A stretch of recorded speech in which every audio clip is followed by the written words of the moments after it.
Welcome back to another episode of Catching Dongs. Jay here. And before we start, I will be adding a new addition to the videos. Anytime you see a plushy skunk anywhere in the video, tell me in the description below what timestamp do you see him in, and I'm going to pick a random person in the comments and I will give him a shout out in the next video. Anyways, moving forward, we're going to talk about focusing on tips and techniques on one of my favorite ways of catching fish, and that will be the jerkbait. If you follow me or have been following me on YouTube, you know that's one of my favorite ways of catching fish. Let's go ahead and start in the beginning from why it matters and how it all comes together, and it's hopefully you guys will start catching fish or give you at least some more confidence on using the jerkbait, because it is probably one of the most powerful tools in your tackle box that you're probably not using. So let's start off with hardware you're going to be using with the jerkbait. You know, it doesn't matter if you're using a spinning rod or a bait caster.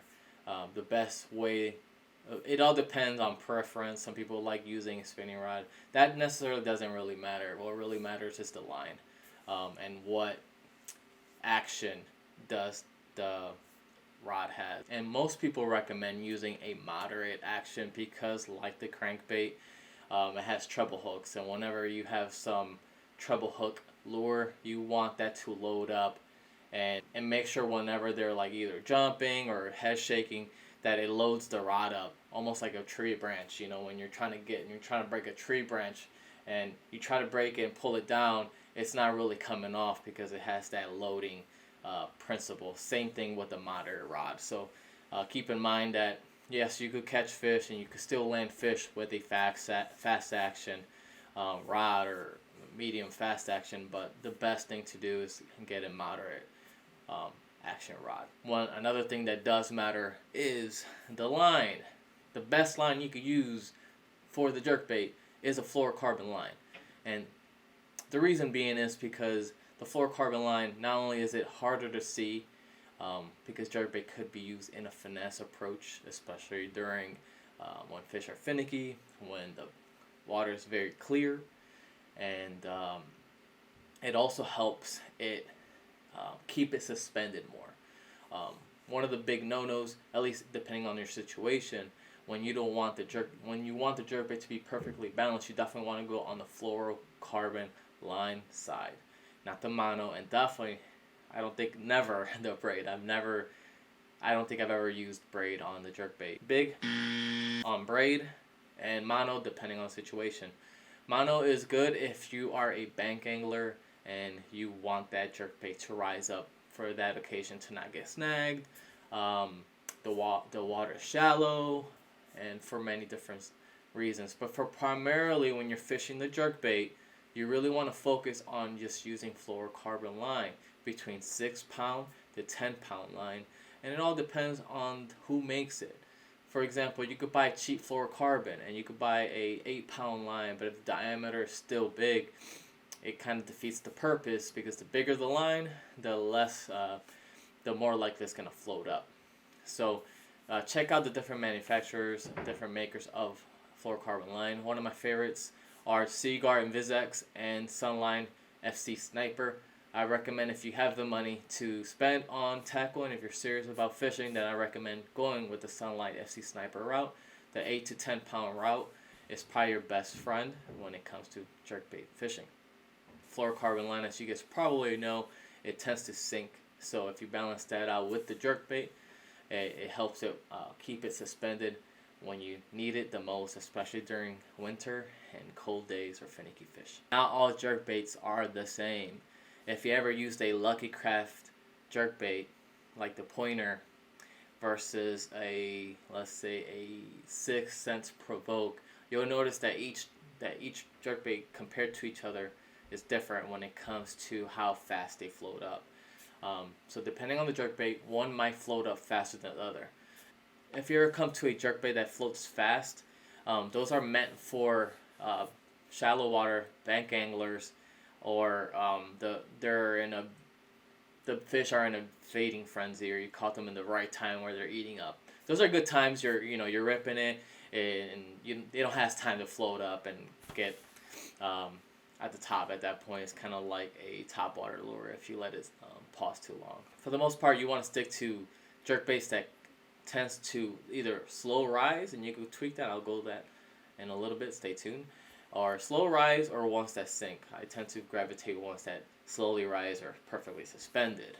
And another thing different on jerkbaits is their action. Some are sporadic and like to go randomly when you rip the bait, or some are, kind of have the walk the dog motion. So if you ever compare the Jackal Rearrange versus the Megabass Vision, you'll notice that the Jackal Rearrange is a lot more aggressive, which is good during feeding frenzies, during prime time spring weather, early summer weather, and then while the Vision is good all year round. And going back on how to tune your jerkbaits. So if you ever notice again that your jerkbait is slowly rising up and you want it to perfectly balance out and suspend and not go anywhere, I highly recommend buying some storm strips, lead strips, and just put a little piece in the bottom. And what you want to do is to test it out, you cast it out, not too far, kind of close to you so you could look at it.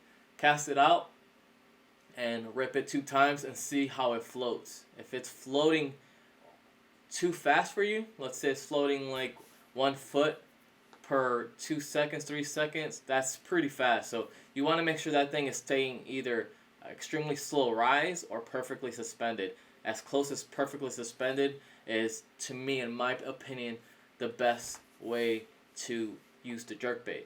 You don't want something rising too fast. It's going to get out of their strike zone faster and catches you less fish, point blank. And some jerkbaits like to sink down, like the new Provoke. Forget the exact name. I'll put it up here, the name. And those are programmed, designed to actually go down every so seconds.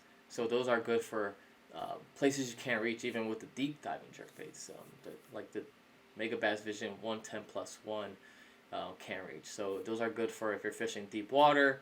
You're letting it, cast it out, rip it a few times, and just let it sink and count down the feet you want. And at that point, you start ripping it back to the boat, to your kayak, or from the, you're fishing on the bank. Which I don't recommend using those kind of jerkbaits while on the bank, because you're gonna get hung up, and you're just probably gonna get frustrated because you just lost $50 worth of lures. Who's guilty of that?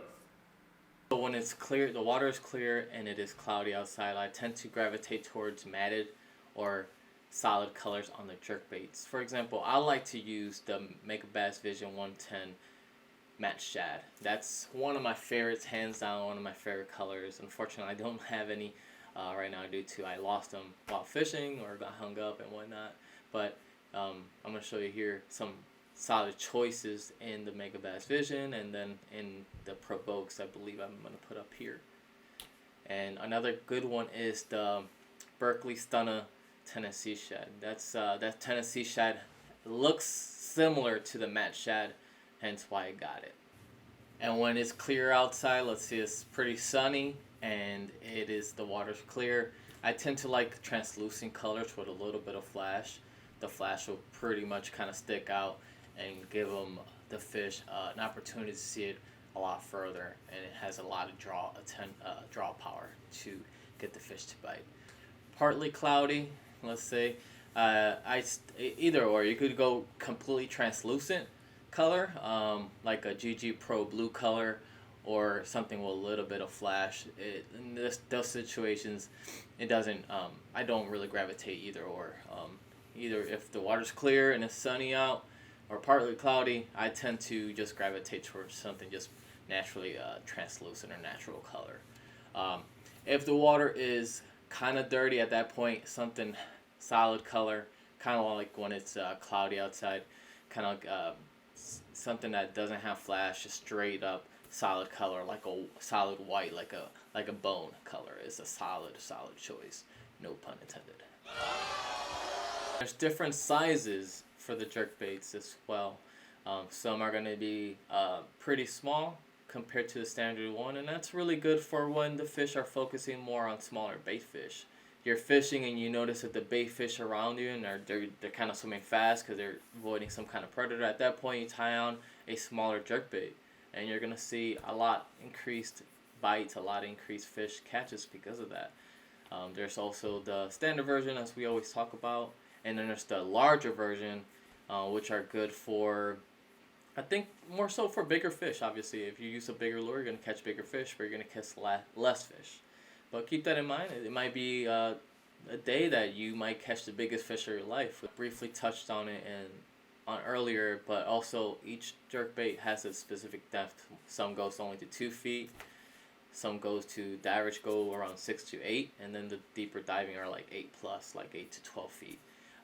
So the deeper the water you're fishing, depending on the season, if they're focused on the bottom, then you want to use a deeper diving. They're focused on the mid column, 6 to 8. The cadence of your retrieve on the jerkbait, it is extremely important, because let's say you're fishing a day before and they were just, you were smashing them on a fast rip, like rip, pause, rip, pause, rip. If you were using that technique and the next day you try to do it and you're not catching fish, at that point you have to change your cadence.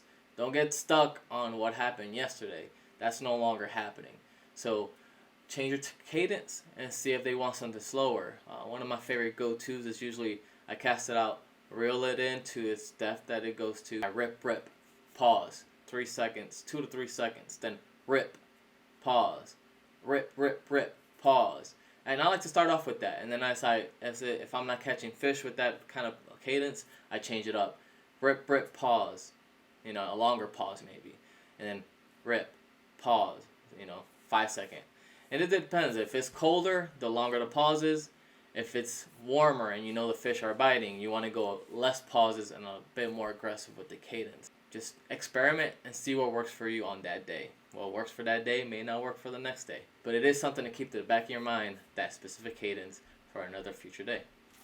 Alright, now that I gave you all this information, you're probably asking yourself, Jay, when can I use these tips, these techniques that you gave me? When can I use it? Because I'm eager to try them out. Well, lucky for you, one of the best seasons to use the jerkbait is coming up, and that is spring.